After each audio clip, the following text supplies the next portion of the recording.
Hello, my name is Ben Merkley, and I'm a solutions architect here at OPIN. I'm going to walk you through some of the technologies and demo some of the great things we've been working on here at OPIN. Now, our accelerators are just another reason why clients choose to work with us. After years of developing websites, OPIN has created accelerators that help deliver quality websites effectively and efficiently. After a decade of building with Drupal, and multiple decades of developing websites, our team innovated the best out-of-the-box Drupal profile for an enterprise CMS. Now, the reason we developed this tool is we noticed how many times we repeated installing the same modules, enabling the same features, and solving the same problems. So, we chose to innovate. Activate delivers you our experience in a profile. This saves our developers time, in part saving you money, and allowing us to actually start customizing your website to align to your goals faster. Next, we have Freeflow. Freeflow is our low-code web building experience. Freeflow provides you with a library of up to 50 different components and growing. This covers social media embeds, call to actions, carousels, sliders, and more. We work to empower you, the user, by letting you configure them in an easy drag-and-drop page builder, allowing everyone to easily create stunning web pages. Now, this can be used to create marketing pages, landing pages, microsites, and more. We leverage front-end technologies like Storybook and Tailwind CSS that allow our developers to brand components to your look and feel. And if you feel like you're missing a component, we can easily create one efficiently and consistently.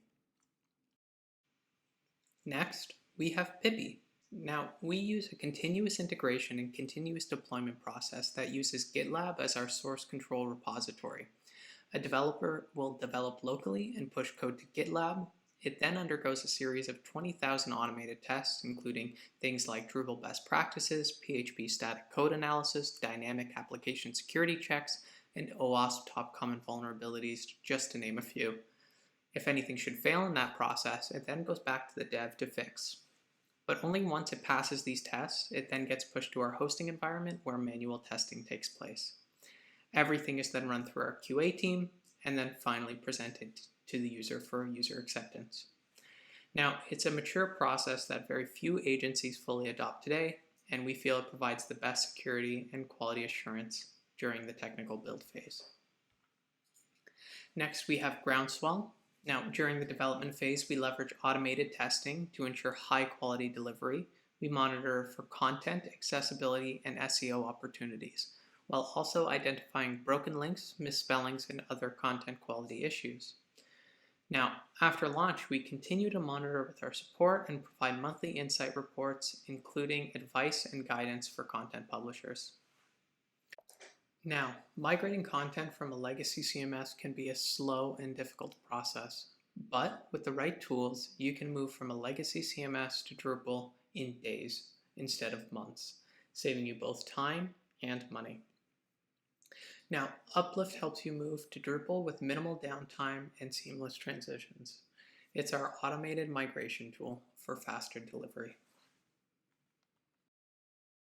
Now, to jump into the demo, we're going to talk about content creation. To be clear, I am no designer, but this is what I'm able to whip up thanks to Activate and Freeflow. As you can see, I'm logged in since I have the ability to see the Drupal admin bar. This is how I navigate the back end of the CMS.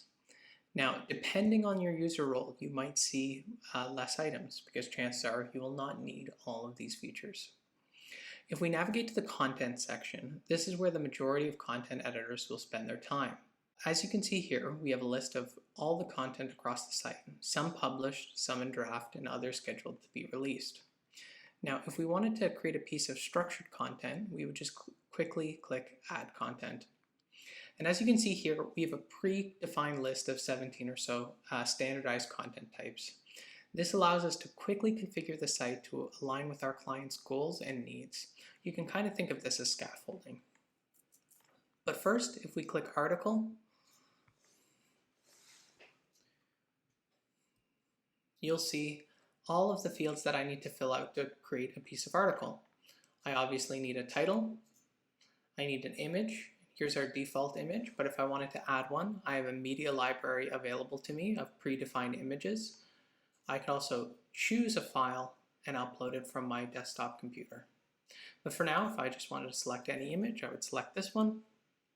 Moving forward, I can click the type of article it is, whether it's a news article or a press release. I could summarize the content, so if it shows up anywhere else, it'll display with this summarization, and then I can add the content as well. So, for example, if I wanted to pull some content, I could do so as such. Now, you'll notice all of your standard WYSIWYG type items in front of you. It's basically just Microsoft Word in a box, if you will. If we wanted to further add any tags, we could do so here. And then you'll notice I have this content is currently set to draft. This is the approval and publishing process. Now, since I'm an administrator, I have the option to bypass this and give us an overall look at the approval process. Depending on my role, I might have the ability to publish pieces of content to draft, and then my manager or an editor can approve my content to be published. Now, Drupal Workflows is highly configurable, and our team will work closely with the client to align the workflow to help represent your team's content governance. Now, workflow and content governance can also be configured differently depending on the type of content. For example, if articles needed a different approval standard than landing pages, this could easily be configured. Moving on to the right-hand sidebar, you'll also see menu settings, scheduling options, meta tag URL aliases, and promotion options. If I wanted to provide a menu link, it's as simple as just clicking provide a menu link and then selecting where it falls within that menu. If I wanted to enable comments, it's as simply as open or closed. If I wanted to further configure any SEO meta tags, this is where I do it. And then of course the URL alias, if I wanted to add a vanity URL, normally it's just automatically configured based on the title. And then obviously author information and then promotion options. So if I wanted to promote it to the front page. But for now, let's just click save. And then we can see a preview of our article in draft. As you can see here, we have our content available to us. And once I feel like it is ready to be published, I can just quickly click published. And just like that, it is that simple to create content in Activate. Now to demo Groundswell. As mentioned, Groundswell is our monitoring tool that monitors things like performance, accessibility, best practices, SEO. We can see all the circles in the top right of my screen. If I wanted to see what was wrong with any of these, so for example, accessibility is at a 99%, I would just click it. You'll notice it provides me with an error, and inside that error it actually provides me with an image. So currently our errors, heading elements are not in sequential or descending order. So if I wanted to fix that content, I would turn my H2, then my H3, and then my H4. This provides instant feedback to the content editors to make sure they're adhering to accessibility within their content and within their website. That's the power of Groundswell. Now, to move on to a low-code web building experience, we are going to cover Freeflow, a very powerful tool that allows us quickly to create landing pages that look great and are entirely flexible and responsive. Currently, as you can see, I'm on the home page.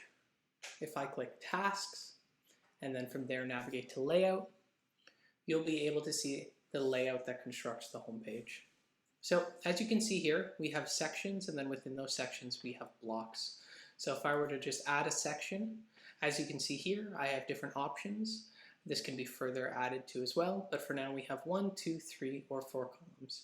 For simplicity, I'm just going to click one column. We can configure whether it's a fixed width or full width, meaning if it's going to go edge to edge or it's going to be constrained. From there, we can add our margin and our padding and our background colors and borders and even more style options. But for now, I'm just going to click Add Section. And just like that, I have a section where I can start adding blocks to. Now, this is the power of Freeflow right here. All of those call to actions, carousels, callouts, and galleries and more are available to me at a click of the button. So if I wanted to add an image with text, I would do so by just clicking Image with Text. From there, I'd be filling out the content associated with it, copying some content, adding a URL, adding an image,